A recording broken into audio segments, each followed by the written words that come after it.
Well, this is not the first time I've recorded in my car. It's convenient. I am here getting ready to visit a friend. I'm at the hospital, you can't tell. I think he's doing okay. I don't know exactly what's going on. He had some kind of genetic disorder he just found out about where he's throwing up blood. Which to me, that's like, I don't know how serious things like that are, but I will find out. But they also, while they're in there, they did endoscopic or something, where they looked in and they found out he had an ulcer, and so they're going to take care of that, and he should be home tomorrow. But anyway, today's Sunday, and in church, well, actually prior to church, we were asked to for our priesthood meeting, where the men meet. The person preparing the lesson asked us all ahead of time to research our ancestors and try to find a story from our history, our ancestors, about how or when they became members of the church, what their conversion story.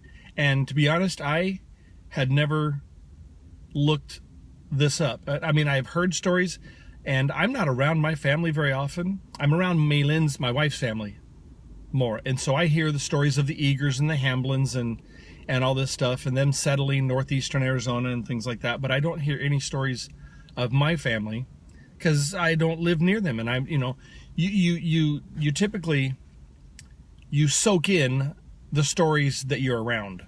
And that's just like, I don't remember any of the stories of me growing up as a kid. I was the youngest. From the time I got old enough to remember anything, my older brothers and sisters had already moved out.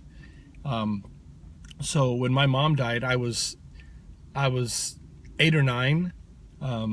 In fact, I can't even remember that, my right age. And so I don't remember many stories of my mom. So it's kind of along the same lines. And so I'm, hang on. So I'm doing research. I went to familysearch.org, and I started looking at my ancestors, and I wanted to find out when, they joined the church. So I figured if I started somewhere back in the who would have been the adult in my family around the 1820s, 1830s, because they would have been the one, because Joseph Smith the church wasn't organized till 1830. And so I found Martin Bushman, and he was born in 1803, something like that. I don't remember the year, but he got married in 1827 to Elizabeth Deegan, and let's see, around 1840, in Lancaster, Pennsylvania, they met some Mormon missionaries. And they even gave the names of the missionaries, something Davis and something Dean, H. Davis and H. Dean. So Elders Davis and Elder Dean. Elder Davis and Elder Dean, anyway.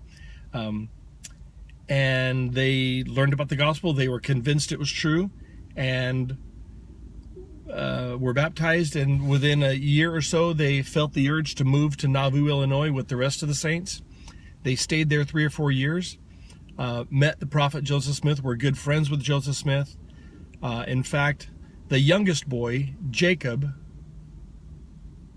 I think, wrote in his journal that he remembers sitting on the knee of the prophet Joseph Smith while Hyrum Smith, the brother, gave my great-great-great-grandfather Martin and his wife Elizabeth their patriarchal blessings. So they were given their patriarchal blessings by Hyrum Smith. And when the rest of the saints were leaving Nauvoo to go across the plains, he was asked to stay behind and plant crops for the incoming members of the church. So when they got to Nauvoo, there would still be crops and food for them, because a lot of them were gathering from England and Europe and all over the place. They were gathering to Nauvoo, preparing, and then leaving to Salt Lake.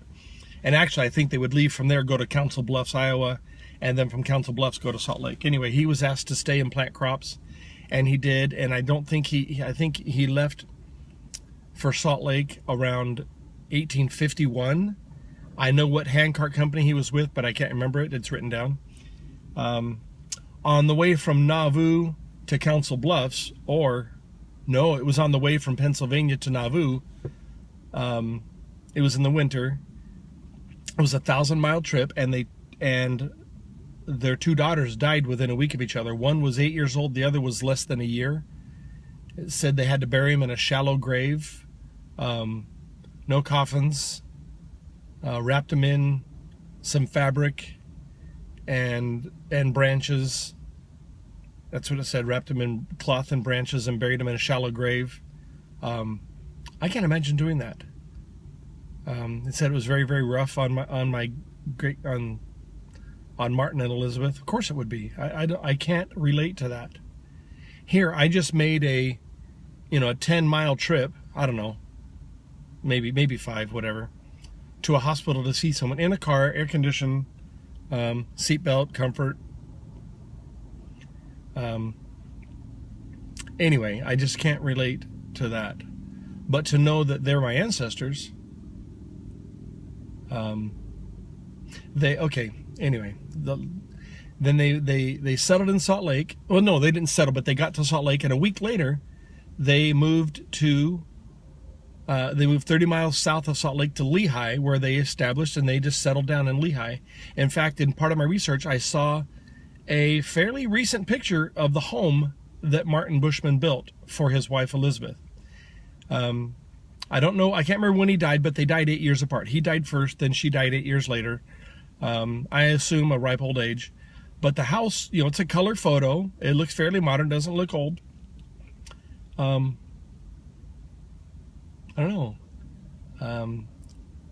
I would like to go see that house sometime. Anyway, kind of neat how doing a little bit of family history research kind of stirs your mind into thinking, about your legacy, about who came before you, and is your character built? Is it inherited, or is it caused by your environment? I'd like to think it's a little of both. That there's some of that in me. Anyway, talk to you later. I'm going to go see my friend.